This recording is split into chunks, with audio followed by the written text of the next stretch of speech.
On average, when we look at the data, males tend to be more dominant, assertive, risk-prone, thrill-seeking, tough-minded, emotionally stable, utilitarian, and open to abstract ideas.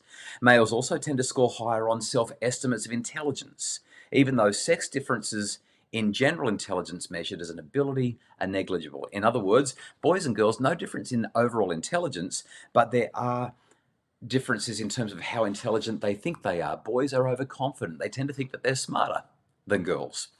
It says here men also tend to form larger competitive groups in which hierarchies tend to be pretty stable and in which individual relationships tend to require little emotional investment. In terms of communication styles, males tend to use more assertive speech and are more likely to interrupt people, both men and women, more often, especially intrusive interruptions, which can be interpreted as a form of dominant behavior.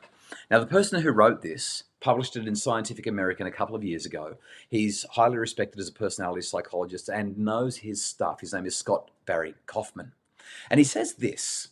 He says, of course, there are many men who don't display high levels of all of these traits, but that fact doesn't contradict the broader pattern.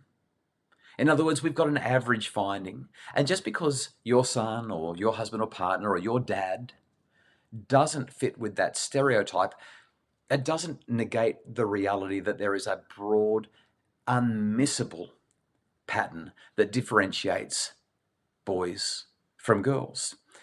Scott himself says, for instance, I can recognize that I'm a man who has quite a mix of extremely masculine and somewhat feminine personality traits, and also recognize that my own personal experience doesn't invalidate the generalizable findings, which is why we have to keep on talking about the average. Let's have a look at the female contrast, though. He says, in contrast, females tend to be more sociable, sensitive, warm, compassionate, polite, anxious, self-doubting, and more open to aesthetics. Can I just highlight aesthetics? My wife, Kylie, she knows how to decorate a room. She knows how to make a bed. It doesn't seem to matter how much I try. I just don't seem to be able to make things look as good as Kylie. And believe me, I try because I know how much it means to her. I want to get there for her. On average, women are more interested in intimate, cooperative, dyadic relationships. That means togetherness, just you and me, that are more emotion focused and characterized by less stable hierarchies and strong norms of equality. Where aggression does arise, it tends to be more indirect and less openly confrontational. Females also tend to display better communication skills, higher verbal ability, and the ability to decode other people's nonverbal behavior.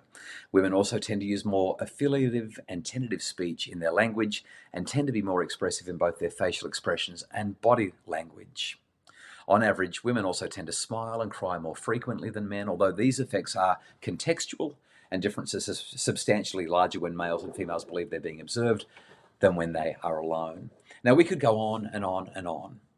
The main thing that I want to highlight is that boys will be boys. And I'm not saying that to excuse any inappropriate or disrespectful behavior. In fact, I cringe at the phrase.